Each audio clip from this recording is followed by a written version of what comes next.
ನಮಸ್ಕಾರ. ವಸುದೇವಸುತಂ ದೇವಂ ಕಂಸಚಾಣೂರಮರ್ದನಂ ದೇವಕೀ ಪರಮಾನಂದಂ ಕೃಷ್ಣಂ ವಂದೇ ಜಗದ್ಗುರುಂ. ಧರ್ಮವಾಹಿನಿಯ ಎಲ್ಲ ವೀಕ್ಷಕರಿಗೂ ಕೂಡ ಕಾರ್ಯಕ್ರಮಕ್ಕೆ ಸ್ವಾಗತ.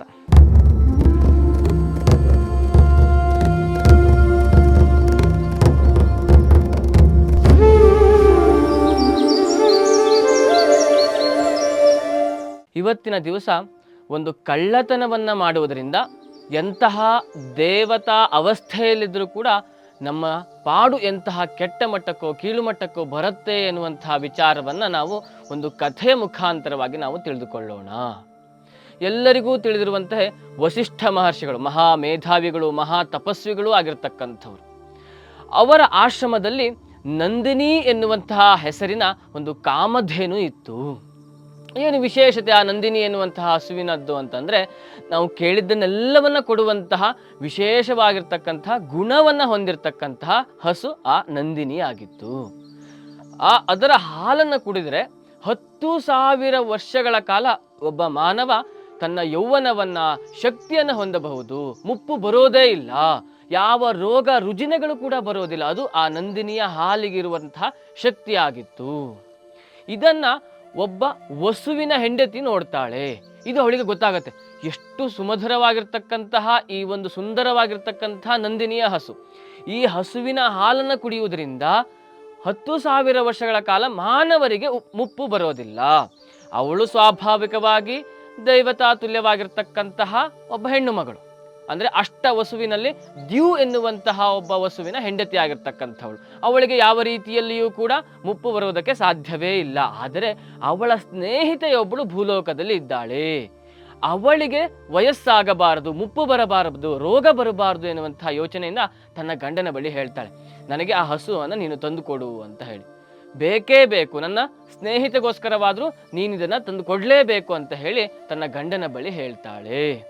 ಆಗ ಇನ್ನೇನು ಮಾಡುವಂಥದ್ದು, ಹೆಂಡತಿ ಹೇಳಿದ್ದರಿಂದ ಅದನ್ನು ಮಾಡಲೇಬೇಕು. ಹಾಗಾಗಿ ಅವನೇನು ಮಾಡ್ತಾನೆ, ಹೆಂಡತಿಯ ಮೇಲೆ ಪ್ರೀತಿಯಿಂದಲೋ ವ್ಯಾಮೋಹದಿಂದಲೋ ವಸಿಷ್ಠರ ಶಕ್ತಿಯನ್ನು ಕೂಡ ಮರೆತು, ವಸಿಷ್ಠ ಮಹರ್ಷಿಗಳ ತಪಸ್ಸಿನ ಒಂದು ಶಕ್ತಿಯನ್ನು ಮರೆತು ಆ ಒಂದು ಹಸುವನ್ನು, ಆ ನಂದಿನಿಯನ್ನು ತರೋದಕ್ಕೆ ಅವರ ಆಶ್ರಮಕ್ಕೆ ಹೋಗ್ತಾನೆ.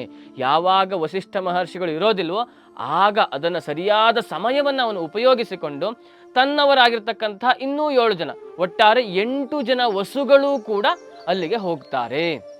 ಹೋಗ್ಬಿಟ್ಟು ಏನು ಮಾಡ್ತಾರೆ, ಆ ನಂದಿನಿ ಹಸುವನ್ನು ಕದ್ಕೊಂಡು ಬರ್ತಾರೆ. ಆಯಿತು, ನಂದಿನಿ ಹಸುವನ್ನು ಕದ್ಕೊಂಡೇನೋ ಬಂದರು. ಅವತ್ತಿನ ದಿನ ಸಂಜೆ ಏನಾಯಿತು, ವಸಿಷ್ಠ ಮಹರ್ಷಿಗಳು ಮರಳಿ ತಮ್ಮ ಆಶ್ರಮಕ್ಕೆ ಬರ್ತಾರೆ. ಪ್ರೀತಿಯಿಂದ ನಂದಿನಿ ಅಂತ ಕರೀತಾರೆ. ಅರೆ ಇಲ್ಲ, ಬಂದೇ ಇಲ್ಲ. ಯಾವಾಗಲೂ ನಾನು ಕರೆಯೋದಕ್ಕಿಂತ ಮೊದಲೇ ಏನು ಮಾಡ್ತಾ ಇತ್ತು, ಆ ನಂದಿನಿ ಎನ್ನುವಂಥದ್ದು ಓಡೋಡಿ ಬರ್ತಾ ಇತ್ತು. ಆದರೆ ಇವತ್ತಿನ ದಿವಸ ಇನ್ನೂ ಬರಲೇ ಇಲ್ವಲ್ಲ ಅಂತ ಯೋಚನೆ ಮಾಡಿದಾಗ ಅವರಿಗೆ ವಿಷಯ ಗೊತ್ತಾಗತ್ತೆ.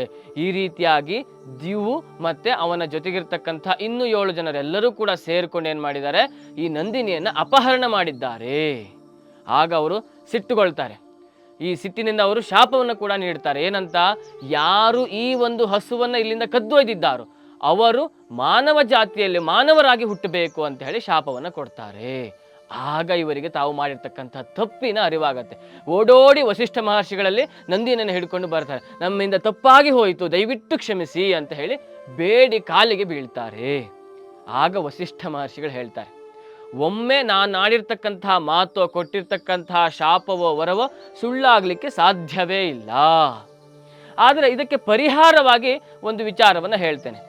ಯಾರು ಈ ಹಸುವನ್ನು ಕದಿಯಲಿಕ್ಕೆ ಮೂಲ ಕಾರಣನಾಗಿರ್ತಾನಲ್ವ, ಅವನು ಮಾತ್ರ ಹಲವಾರು ವರ್ಷಗಳ ಕಾಲ ಭೂಮಿಯಲ್ಲಿ ವಾಸ ಮಾಡಲೇಬೇಕು, ಬದುಕಲೇಬೇಕು. ಮಿಕ್ಕಿರುವಂಥವರು, ಅವನಿಗೆ ಸಹಾಯ ಮಾಡಿರ್ತಕ್ಕಂಥ 7 ಜನ ಒಂದು ವರ್ಷಗಳ ಒಪ್ಪತ್ತಿನಲ್ಲೇ, ಒಂದು ವರ್ಷಗಳ ಕಾಲದಲ್ಲೇ ಮರಳಿ ದೇವಲೋಕಕ್ಕೆ ತಮ್ಮ ಮಾನವ ಜೀವನವನ್ನು ಮುಗಿಸಿ ಬರಬಹುದು. ಇದನ್ನು ಮಾತ್ರ ನಾನು ಮಾಡಬಲ್ಲೆ ಅಂತ ಹೇಳಿ ಅವರು ಆ ಒಂದು 8 ಜನ ವಸುಗಳಿಗೂ ಕೂಡ ಹೇಳ್ತಾರೆ. ಆ 8 ಜನರಲ್ಲಿ 7 ಜನ ವಸುಗಳೇ ಗಂಗಾ ಮಾತೆಯ ಪುತ್ರರಾಗಿ ತದನಂತರದಲ್ಲಿ ಮರಣವನ್ನು ಹೊಂದುತ್ತಾರೆ. 8ನೆಯವನಾಗಿರ್ತಕ್ಕಂಥವನೇ ವಿಖ್ಯಾತಿಯನ್ನು ಹೊಂದಿರತಕ್ಕಂಥ ಭೀಷ್ಮಾಚಾರ್ಯರು. ಸೊ ಈ ರೀತಿಯಾಗಿ ಅವನು, ಆ ದ್ಯುವು ಎನ್ನುವಂತಹ ವಸು ತನ್ನ ಹೆಂಡತಿಗೋಸ್ಕರವಾಗಿ ಮಾಡಿರ್ತಕ್ಕಂತಹ ಕಳ್ಳತನದಿಂದ ಅವನು ಮಾನವನಾಗಿ ದೇವಲೋಕದಲ್ಲಿ ಎಲ್ಲ ಸುಖ ಸಂತೋಷಗಳನ್ನು ಅನುಭವಿಸುತ್ತಾ ಇರ್ತಕ್ಕಂಥವನು ಮಾನವ ಲೋಕಕ್ಕೆ ಬರಬೇಕಾಯಿತು. ಹಾಗಾಗಿಯೇ ಹೇಳುವಂಥದ್ದು, ನೀವು ಎಷ್ಟೇ ದೊಡ್ಡ ಮನುಷ್ಯರಾಗಿರಲಿ, ಎಂತಹ ಒಂದು ಪೊಸಿಷನ್ ಅಥವಾ ಎಂತಹ ಒಂದು ಜಾಗದಲ್ಲಿಯೇ ಇರಲಿ, ಒಂದು ಸಣ್ಣ ಹುಲ್ಲು ಕಡ್ಡಿಯನ್ನು ಕಳ್ಳತನವನ್ನು ಮಾಡಿದಿರಿ ಅಂತ ಆದರೆ ಆ ಒಂದು ಕಳ್ಳತನದ ಪಾಪಕ್ಕೆ ಸರಿಯಾದ ಶಿಕ್ಷೆ ಅನ್ನುವಂಥದ್ದು ನಿಮ್ಮನ್ನು ಯಾವಾಗಲೂ ಹುಡುಕಿ ಬರ್ತದೆ. ಹಾಗಾಗಿ ತಿಳಿದು ಅಥವಾ ತಿಳಿಯದೇ ಕೂಡ ಒಂದು ಪುಟ್ಟ ವಸ್ತುವನ್ನು ಕೂಡ ನಾವು ಕಳ್ಳತನವನ್ನು ಮಾಡದೆ ಬದುಕಿದ್ವಿ ಅಂತ ಆದರೆ ನಮ್ಮ ಜೀವನವು ಸುಖವಾಗಿ ಸಂತೋಷವಾಗಿ ಸ್ವರ್ಗಪ್ರದವಾಗಿರ್ತಕ್ಕಂಥದ್ದು.